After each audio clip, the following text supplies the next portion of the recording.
Hoy se sienta con nosotros Andrea Hulbert, socia fundadora y gerente de Hulbert Bolio Montero, profesora de Derecho Internacional y Contratos. Pero Andrea es mucho más que esto. Hoy nos recibe desde Costa Rica a través de Zoom y nos explica la importancia de la mediación en la resolución de conflictos.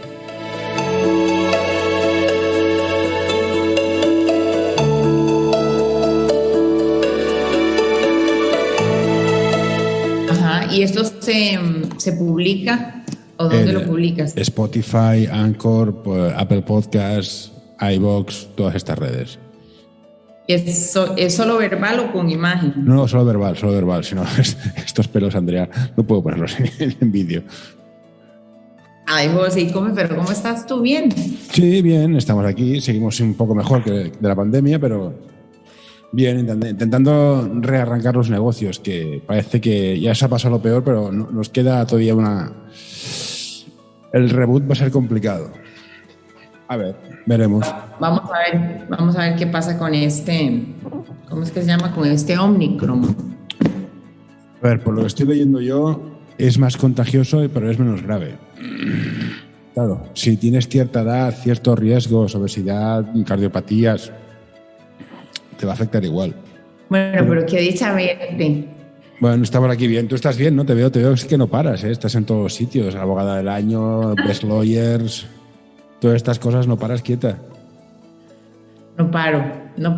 Y esas cosas son cosas que uno no necesariamente estás esperando, ¿verdad? Salir en esos rankings internacionales, pero sí realmente pues son gratificantes el de Who's Who Legal, donde estoy clasificada como líder global en arbitraje para el 2021 y 2022. Uh-huh. Sí me impresionaron mucho los comentarios que hicieron las partes. Uh-huh. Y de Who's Who Legal me hace mucha gracia porque eso sí es muy válido porque la votación es a nivel mundial. O sea, abogados y clientes de todo el mundo entran y votan en una web si debes estar o no debes estar en la lista primero y después hacen un comentario. Y los comentarios de este año fueron así como que me dejaron, como que me tocaron el corazón. Bueno, al final el trabajo se demuestra, las cosas se demuestran. Si trabajas bien, al final te reconocen, ¿no? En teoría esta es la idea. Exactamente. Pues bueno, Andrea, ¿quién es Andrea? Es la pregunta que te hice. Me preguntaste, ¿de qué va a ir esto? Y dije, bueno, es una charla informal. ¿Quién es Andrea? ¿Es un abogado, una directiva? ¿Eres mujer? ¿Eres madre? ¿Eres mediadora? ¿Quién eres? Bueno, lo primero que soy es una mujer, ¿verdad? Ya de cierta edad, esposa y mamá de 2 hijas. Tengo 2 hijas, una que cumple ahora en diciembre 15 años y la otra que cumple 20, que son mi mayor orgullo, ¿verdad? Esa es mi parte personal. Soy una persona también con un corazón grande que me gusta trabajar con la sociedad mucho.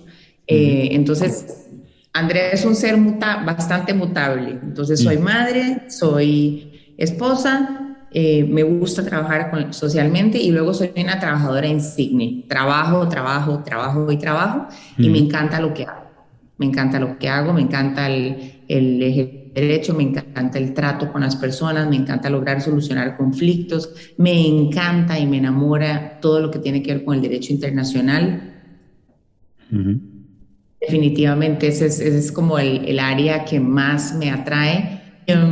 Y bueno, tal vez otra característica de esta Andrea es que a través de los años, para no aburrirme, porque mi mamá decía que yo tengo más imaginación, eso era lo que decía siempre, y es cierto. Entonces siempre estoy inventando algo nuevo. Siempre estoy inventando algo nuevo. Pero entonces, trabajas mucho, porque ser todo esto a la vez, ¿duermes de vez en cuando? Sí duermo. Tengo que decirte que tuve una época, toda la parte de la universidad, al inicio de la carrera y probablemente hasta los 45 años de edad, a donde no respeté mi derecho al sueño, ¿verdad? Y dormía muy poco, ¿verdad? Sacrifiqué mi salud, ¿verdad? Porque, bueno, era la época en la que que llegaba uno del despacho. Ayúdanos a mantener este podcast colaborando en patreon.com/anorta o coffee.com/anorta.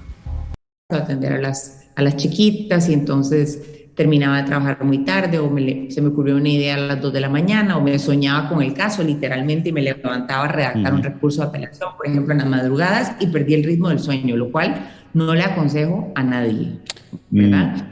Pero ahora sí, vieras que me he vuelto muy disciplinada, trabajo mejor en las mañanas, entonces sí procuro dormir por lo menos 7 horas diarias todos los días. ¿Y pecados confesables? En tu despacho está William Villalobos.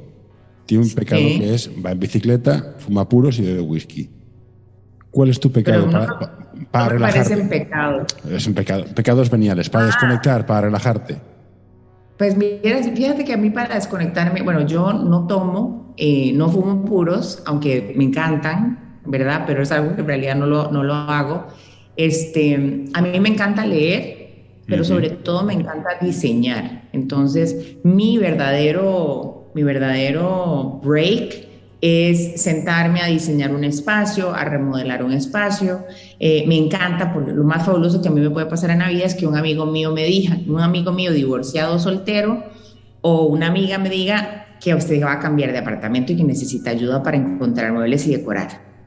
Eso te encanta. Eso me flipa. Me encanta, soy feliz, que compro los muebles, voy, escojo, combino, pido presupuesto. Entonces, si me pide, o sea, ¿qué hago en mi tiempo libre para relajarme? Es compartir con mis hijas, pero mayoritariamente, si te digo algo que realmente me logra desencajar, es diseñar, ver construcciones. Ese es de hecho, mi revista favorita única para la que paro entre semana para observarla es una revista que se llama Duel, que es de diseño, construcciones y remodelaciones. Y eres, según dicen todo el mundo, eres una experta en derecho internacional y en mediación. ¿Lo uno es consecuencia de lo otro? Porque esto, ¿cómo funciona el derecho internacional? Bueno, yo soy experta en arbitraje, soy experta en resolución de conflictos. Vale. Empecé mi vida como juez y después trabajando como letrada de la Sala Constitucional de la Corte Suprema de Justicia. Y durante 25 años me dediqué a administrar conflictos nada más, pero desde la óptica, digamos, de conflicto. No obstante, desde el año 1998, 99, pero es particularmente creo que fue en el año 2005 donde realmente tuve una inmersión así directa en el arbitraje y entonces empecé a trabajar las disputas desde el arbitraje, pero ahí aprendí de que existía el mecanismo de la mediación y yo soy una partidaria de que nosotros los abogados tenemos que darle la mejor solución al cliente, o sea, hacer lo que sea, lo que realmente le resuelva el problema a la persona que está contigo. Y ahí fue donde comprendí que las cortes judiciales y arbitrales, ¿verdad? Lo que ha ocurrido con esos sistemas es que hay un desligue del conflicto de las partes, donde las partes lo que hacen es tirarle el conflicto. Tú y yo tenemos un contrato, tenemos una relación de cualquier tipo, entramos en un conflicto y entramos en una incapacidad de resolver el conflicto porque la solución más sencilla que se nos ofrece primero es coger ese conflicto cual si fuera una bola de béisbol y tirárselo a un tercero, que es el árbitro y el juez para que lo resuelva. Y esa no es la mejor solución para las partes. La mejor solución es la mediación, pero ¿cómo hacemos la mediación? Hay que volverle a hacer entender a las partes que así como tuvieron madurez, inteligencia, congruencia para entrar en un acuerdo de cualquier natural, si ahora entramos en un problema, en una disputa, cada uno tiene que asumir sus responsabilidades y mediar ese conflicto. Mediar es rápido, mediar es barato, mediar te da paz, o sea, es lo que hay que hacer. Lo que pasa es que todavía es algo que no se vende tanto a nivel mundial porque los estudiantes universitarios y sobre todo de las carreras de derecho están acostumbrados a litigar. ¿Qué es litigar? Es pelear. Entonces están entrenados para pelear. Y la gente en general, el mundo, las personas también. Uy, hay un conflicto. Y el abogado que te dice pelea. Yo no quiero que te digan pelea, quiero que te digan, mira, primero hay una cosa que podemos hacer. Podemos analizar el caso y podemos sentarnos con la contraparte a ver qué podemos solucionar. Y en mi experiencia, en un 8% de los casos que siempre se negocian cuando estoy interviniendo, porque ya tenemos una estadística de las negociaciones de los procesos en curso o de los procesos iniciando, ese porcentaje que no logra ni siquiera arrancar una mediación, normalmente es responsabilidad del abogado de la contraparte, José. O sea, no es ni siquiera su cliente, sino que es el abogado que quiere pelear. ¿Por qué es peleón por naturaleza? Porque gana más peleando, porque es más tiempo que tiene que invertir. No lo sé, ¿verdad? O no tiene falta de conocimiento sobre la materia, o está mal formado. Entonces hay un prejuicio inconsciente que dice, si tú llamas a la contraparte para negociar, estás demostrando un signo de debilidad, lo cual es un gran error, me parece a mí. Bueno, aquí hay dos cosas que quiero decir. Una, no sé si sabes que en España hay un dicho que se dice, una maldición, que dice, tengas juicios y los ganes, que esto va relacionado con la mediación. Y la otra, no sé si es cierto, pero me da a mí que los abogados os enseñan a buscar defectos en el contrario, más que buscar un consenso o confianza en el tercero. O sea, vivís más de la desconfianza. Quizás esto explique por qué un abogado, en plan, no vamos a mediar porque seguro te quieren engañar, vamos a juicio. Puede ser que, sí, tal como se eduquen a los abogados, no facilita la mediación. No, claro. O sea, el problema primario lo tenemos en la educación y la formación. Y es más, desde la escuela, porque desde la escuela, del kinder, el colegio, está el bullying, está todo ese tipo de cosas que los educadores y la sociedad no hemos sido capaces de atender. Porque desde ahí, cuando son niños, es cuando hay que aprender a resolver el conflicto. Hay que aprender a hablar, a conversar, a comunicarse. Y por supuesto, las facultades de Derecho, pero particularmente sucede en los países de Latinoamérica, de Iberoamérica, que es, digamos, el área donde yo más me desenvuelvo. Te puedo decir que el tiempo que las facultades de Derecho dedican para educar en resolución alterna de conflictos a sus estudiantes es muy poco. Aquí en Costa Rica, si acaso, es un cuatrimestre. O sea, en un cuatrimestre pretenden enseñarles todo lo que es un proceso de arbitraje, todo lo que es un proceso de mediación, todo lo que es un proceso de conciliación, todo lo que son dispute boards y otros mecanismos que existen de resolución que son alternos a la corte. Las cortes en general, y creo que incluso la de España también, o sea, hay un colapso general del sistema judicial. Los sistemas judiciales no dan abasto, los sistemas judiciales ya no responden y ya tampoco tenemos aquellos jueces que eran los grandes maestros, juristas, que realmente marcaban una diferencia, ¿verdad? Se ha popularizado mucho por el incremento que ha habido, la demanda de tener muchos jueces, la carrera. Entonces, además del atraso, tienes que sumarle otro factor, y es el factor de que no necesariamente el juez que te vaya a tocar en el caso tiene una preparación adecuada para resolver ese conflicto en particular. Pero sobre todo el tema es o sea, es responsabilicémonos. Por ejemplo, aquí en Costa Rica hay un programa que ya se introdujo en una escuela que se llama Gestores de Paz, y ahora estoy trabajando para ver si podemos introducir este programa de gestores de paz en otras escuelas, por lo que te digo, porque esos gestores de paz ayudan, son niños que se capacitan en cómo mediar, y entonces cuando ven un conflicto entre otros compañeros, andan como ahí como guardianes en el colegio, ¿verdad? Y cuando ven un conflicto tienen la capacidad de sentarse con sus pares y ayudarlos a converger en soluciones, porque la cuestión de la mediación es que el mediador no te dice qué es lo que vas a hacer o cómo es que vas a solucionar el conflicto. El mediador lo que hace es ir haciendo preguntas que saquen a flote cuáles son los intereses comunes de ambas partes y que ellas mismas lleguen a un acuerdo. Por eso soy una enamorada de la mediación. No es por llevarte a la contraria, pero eso se llama psicología. Sí.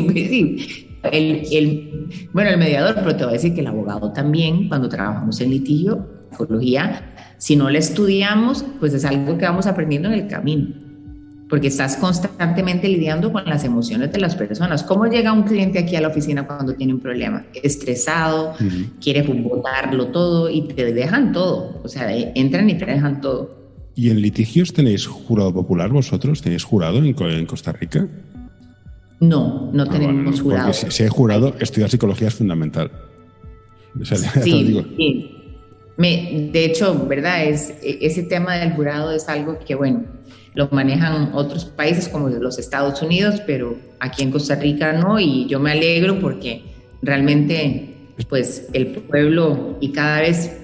Y volvemos a lo mismo, yo creo que, ¿qué es lo que pasa? Que la educación, por ejemplo, Costa Rica era el país número 1 en educación en todo Centroamérica, en la región, siempre llevamos la vanguardia de un estándar de educación altísimo. Y hoy día seguimos teniendo con escuelas públicas absolutamente gratuitas e incluso con alimentación gratuita para promover que todos los niños del país fueran letrados siempre, que todo el mundo supiese escribir y leer. Y entonces la educación en los colegios públicos en la época de mi mamá, por ejemplo, era súper buena, pero súper buena. Tenían una ortografía perfecta, una letra perfecta, un conocimiento de la historia, la geografía, el mundo, todo maravilloso. Pero hoy día no es esa la realidad.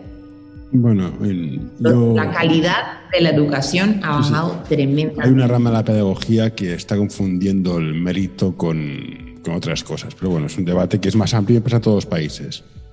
Yo creo que en todos los países está pasando que la educación está bajando porque el esfuerzo no se entiende bien. Entonces se entiende como algo agresivo, y estamos perdiendo un poco lo que es importante en educar. Pero bueno, es un debate que se nos sale de aquí.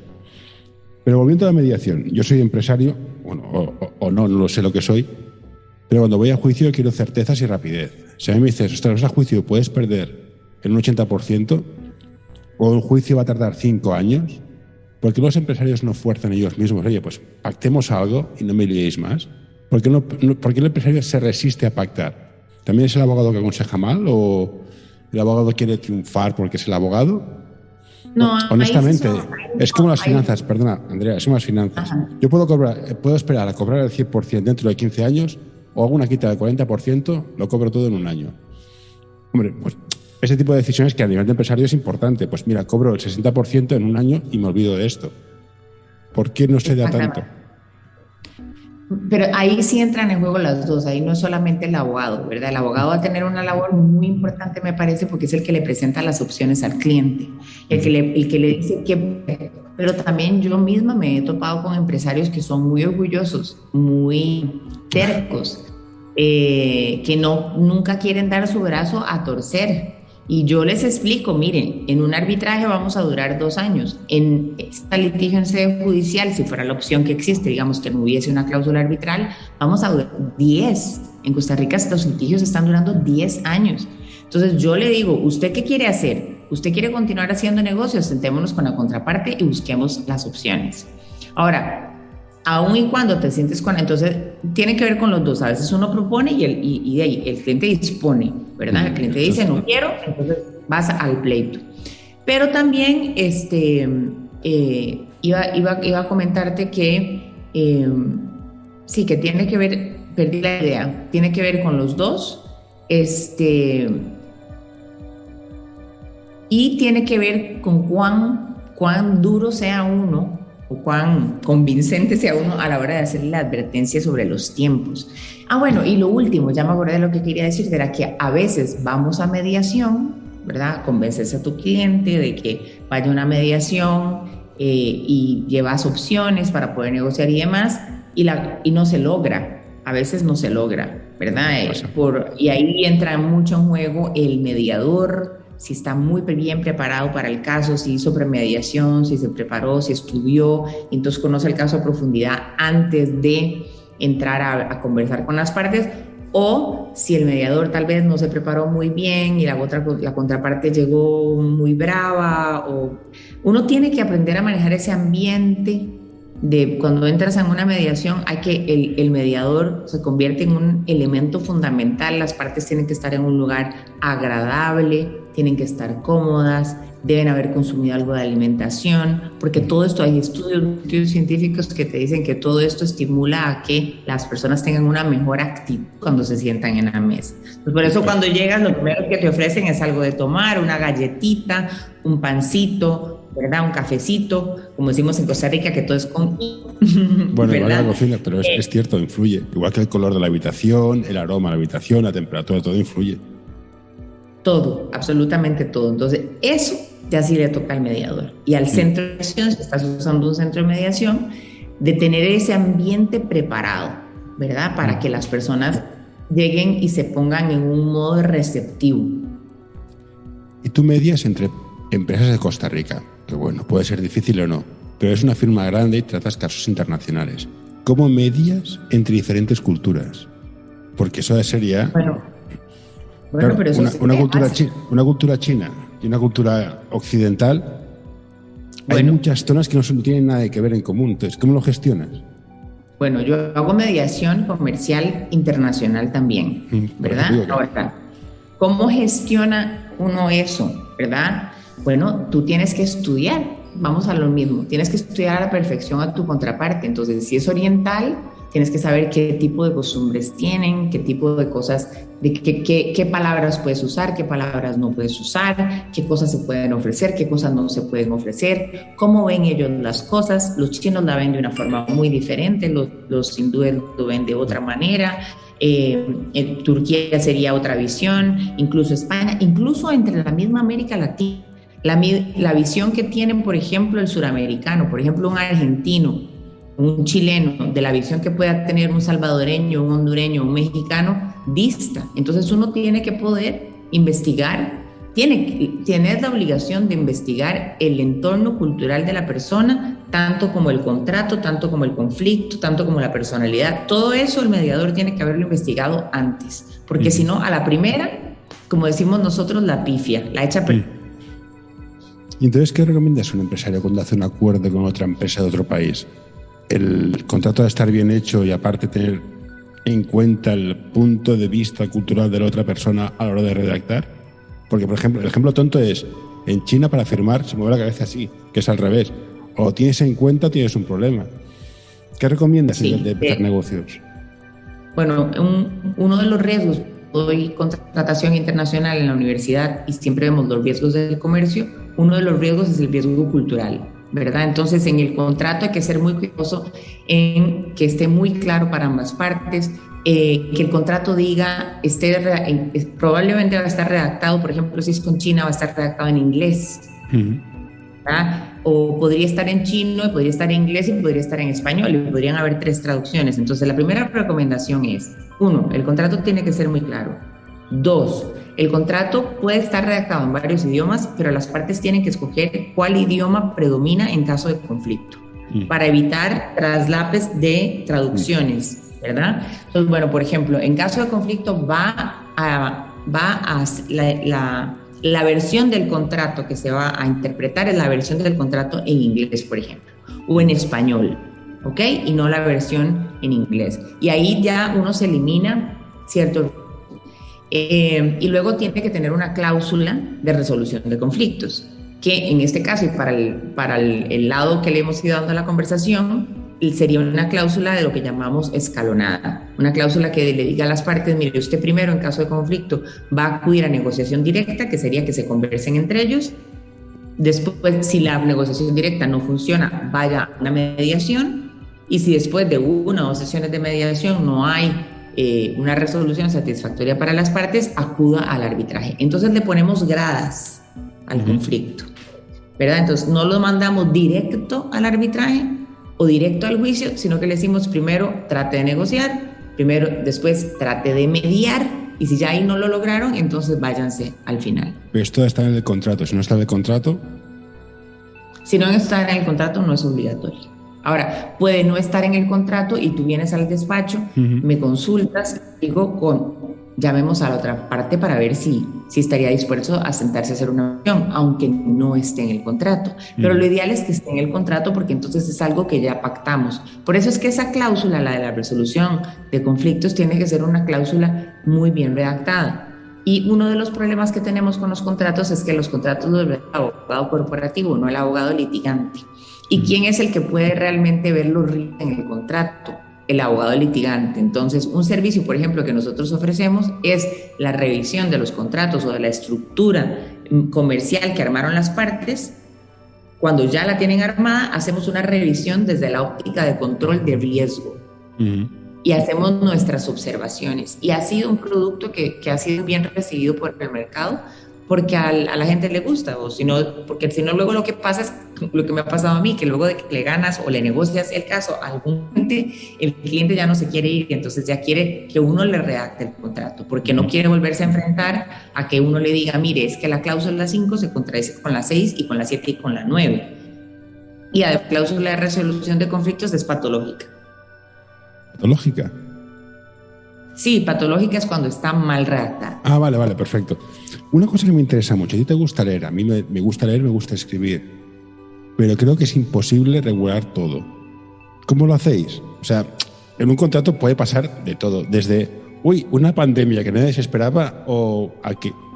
¿Cómo se regula? ¿Cómo lo hacéis para tenerlo todo presente? Que no haya agujeros legales donde se escapan. Lo veo muy difícil. Bueno, la pregunta es excelente, José, y no hay una fórmula mágica, pero sí hay una obligación de previsión, al punto de que se te castiga, digamos, no haber regulado en el contrato las partes, las cosas que sí eran previsibles para ellas. Ponte a pensar en dos corporaciones grandes, digamos, una petrolera grande y una distribuidora de gasolina grande que le compra, ¿verdad? Que los dos son empresarios internacionales y sofisticados. El tribunal le va a decir, bueno, ¿cómo me va a decir usted que no podía prever que podía haber una diferencia, un problema diferencial cambiario o un problema de inflación, ¿verdad? Esto al final es para matarlo, claro. Sí, claro. Exacto. Entonces, sí que en las contrataciones sentarse a ver todo aquello que podría eventualmente surgir de esa relación jurídica en particular que las partes están viendo, y eso hay que hacerlo con cuidado. Por eso es que los contratos no hay que redactarlos a la carrera, ¿verdad? Hay que hacer el proofreading, ¿verdad? El contrato va y viene, y entonces la gente usa esta cuestión de changes que a veces a mí me vuelve loca, y entonces tienes un documento de 1000 colores con 1000 notas, y luego en algún momento se limpia ese documento. Bueno, ese documento que se limpia lo tiene que leer un tercero que nunca haya leído el contrato antes. Y si esa persona la entiende, lo ve coherente, etcétera, probablemente el documento está bien. Y si no, no, porque luego también el ser humano tiene un problema, y es que cuando vemos muchas veces un documento, o varias veces un documento, tal vez ni siquiera muchas, José, lo que pasa es que hay partes que ya el cerebro no lee. El cerebro hace una autodiscriminación. Entonces yo lo que hago, en mi caso, cuando llego a esa parte final, es que lo imprimo en papel, lo pongo en una letra de tamaño adecuada para mí, o sea, 13, ¿verdad? Un calibre y Arial 13 grande, lo imprimo y literalmente lo voy leyendo con una regla y con un lapicero rojo. Y voy viendo que todo me calce. Y paralelamente, de la oficina está haciendo lo mismo, pero ese alguien no conoce el contrato, entonces lo está leyendo sin conocerlo. Y esa es una cosa que hacemos es una medida de protección, porque no me ataron contrato sin haber hecho eso. Entonces, visto esto, todo el tema de la inteligencia artificial en el mundo legal a vosotros os va a afectar, porque esto una máquina dudo que lo haga. ¿O crees que va a ser una competencia vuestra en plan, ostras, que sí, que un contrato de arrendamiento de casas puede ser un Zara de los contratos, pero hay cosas que, como las casas, hay que hacerlas con un arquitecto detrás? Claro. Este tema de la inteligencia artificial, hace un mes estaba en Bogotá y estaban hablando de que ellos mismos ya hicieron una base, un software que no me acuerdo cómo se llama, pero que ya tiene categorizadas las decisiones, cómo son las decisiones de los tribunales arbitrales en la situación A, en la situación B, en la situación C. ¿Qué no va a poder la máquina hacer nunca? Uno, no va a poder saber más, ya le dijeron. Dos, no tiene creatividad. Tres, no tiene emoción. No. ¿Verdad? Entonces, nosotros, ¿qué tenemos que hacer los abogados? Sí, vamos a tener una competencia, o sea, en las cosas que son muy básicas ya no se va a necesitar, pero está bien. Habrá cosas que no, pero en las otras yo creo que siempre vamos a tener trabajo, porque esa posibilidad de interpretar la prueba, de tener soluciones creativas diferentes, no siempre las mismas. O sea, el abogado que está acostumbrado al copy-paste es el abogado que se va a quedar sin trabajo. Sí, yo creo que sí. Pero el abogado que tiene la capacidad de mutar, de adaptarse, de ser creativo, de continuar estudiando, de además generar ideas propias, o sea, estudiar y decir, bueno, sí, perfecto, o sea, todo el mundo dice esto, pero ¿estará esa tesis correcta?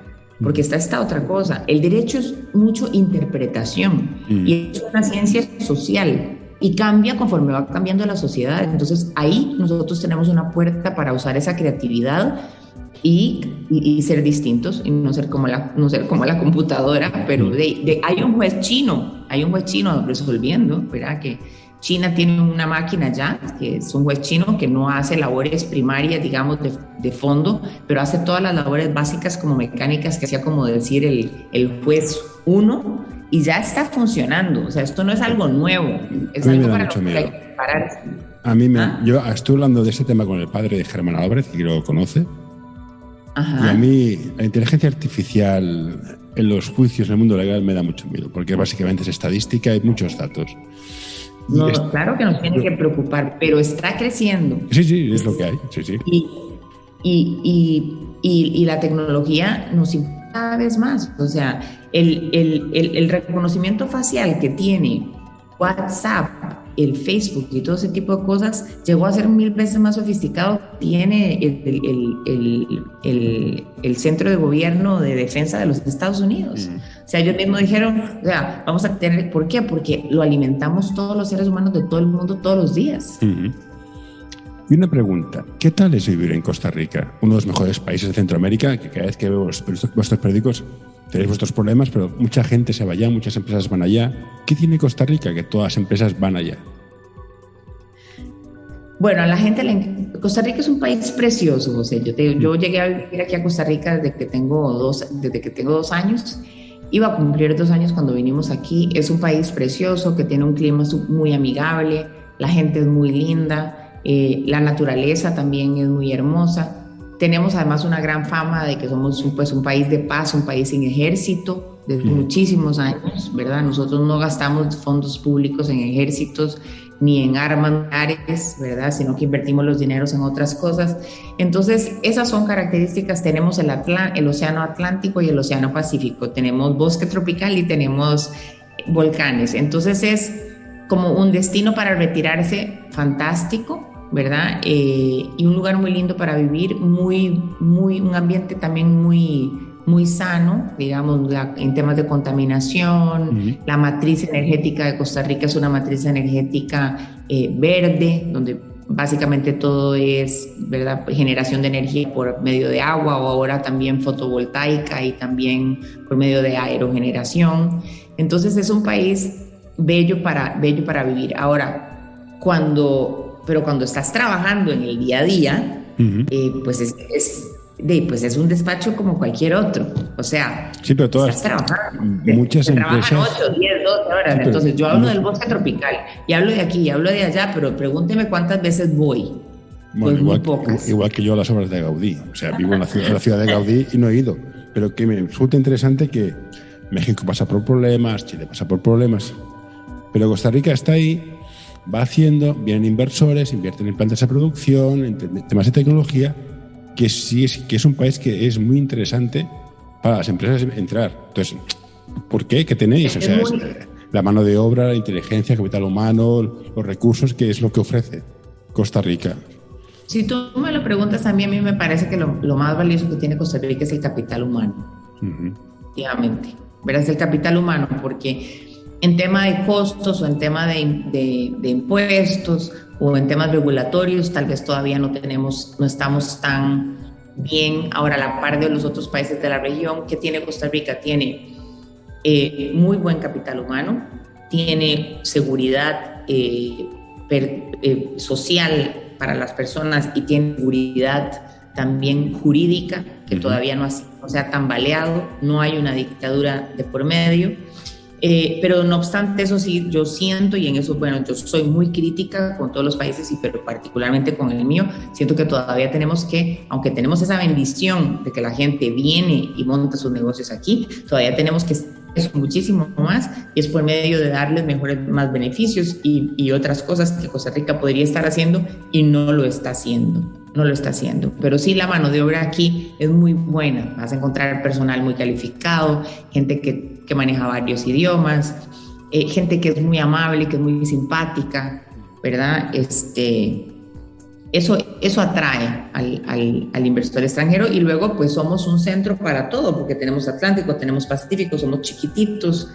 Vale, entonces no te voy a robar más tiempo, solo dos preguntas más, una empresarial y otra más absurda de las mías. ¿Qué ofrecéis como firma a las empresas de Costa Rica y a las empresas que vienen o que van de Costa Rica? ¿Qué es lo que ofrece tu despacho de abogados?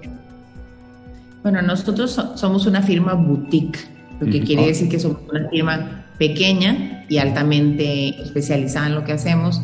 Todo lo que nosotros ofrecemos es mucha experiencia, alto conocimiento y mucha eficiencia y eficacia en lo que se hace. Además de que tenemos un equipo que es muy diverso, o sea, para ponerte, tenemos, digamos, hay un abogado como por cada 10 años, ¿verdad? Entonces tenemos abogados en los 70, abogados en los 60, abogados en los 50, abogados en los 40, en los 30, en los 20. Entonces eso nos da diversidad, tenemos hombres y mujeres, entonces tenemos diversidad de ideas, pero sobre todo la característica que tiene la oficina es que la persona que entra aquí es primero, que es muy preparada y le gusta estudiar, segundo, que quiere servir al cliente y que el producto que se le va a entregar, el servicio que se le va a dar a ese cliente, el estándar nuestro es un estándar muy alto. Entonces siempre busca la mejor satisfacción para ese cliente, dando el mejor servicio. Si quieres ponerte en contacto con nosotros, escríbenos a info@norta.com.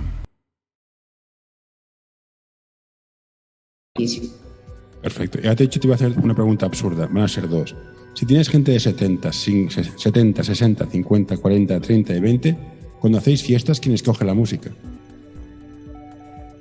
Bueno, es claro, no es lo mismo los 70 que los... Porque si me preguntas a mí, que soy la de los 50, yo voy a escoger los 80, ¿verdad? Me encanta la música de los 80, o sea, entonces yo siempre quiero la música de los 80, pero los muchachos más jóvenes quieren otro tipo de música, y luego al final siempre terminamos cuando hacemos el karaoke, siempre termina don Fernando cantando canciones un poquito más antiguas y en español. Así que es muy bonito, o sea, la fiesta también es muy bonita. La fiesta también es muy bonita y muy diversa. Vale, y la pregunta tonta por definición que a veces hago. No hay pregunta tonta. Un plato que me recomiendes de la gastronomía de Costa Rica. Uy, Dios mío, es que hay tantas cosas tan deliciosas. Dos, no hay problema. Bueno, el tamal costarricense es delicioso. Hacemos ahora, digamos, en la época de Navidad. Y luego está el plato típico, ¿verdad? Del gallo pinto, que trae su carne y que trae su plátano maduro, que también es muy sabroso. Yo no puedo hablarte mucho de comida porque desafortunadamente yo soy alérgica al trigo y a la leche y a la carne de res, entonces mi dieta es una dieta muy limitada, entonces casi no. Entonces me dejaste como viendo para el techo, porque cuando a mí me dicen comida, yo tengo que restringirme muchísimo. Me sabe mal por ti, o sea, lo del trigo, bueno, vale, la carne de res, bueno, vale, pero la leche, yogures, mantequillas, quesos, todo eso. Muy duro. Mira, yo hace más de 10 años además soy un amante del vino, ¿verdad? Entonces yo decía, yo con vino, pan y qué puedo vivir, no necesito nada más. Dije eso como desde los 18 años hasta los 46, y a los 46 me descubrieron las alergias y adivina qué, me quitaron el vino, me quitaron el pan y me quitaron el queso, y tuve que reinventarme y reacomodarme. Y bueno, lo que sí te puedo decir es que soy una mujer muy saludable ahora. Muy saludable. Desde que he cambiado la dieta. Sí, me parece muy bien. Bueno, Andrea, no te robo más tiempo. Muchas gracias por tu tiempo. Que te vaya muy bien. Y si te sigo leyendo por internet y por LinkedIn y por todas las redes. Bueno, saludos a ti y a todos los que nos escuchen, y aquí desde Costa Rica un abrazo gigante, y que sepan que siempre pueden contactarme para cualquier cosa, para hacerme una consulta legal, para hacerme una consulta de un tour o dónde ir en Costa Rica o en Centroamérica, porque la verdad es que tenemos amigos por todos lados, como a ti, José, que te tengo allá. En Barcelona, cuando vengas, sabes bienvenido. Gracias. Venga, hasta Gracias por invitarme a tu programa.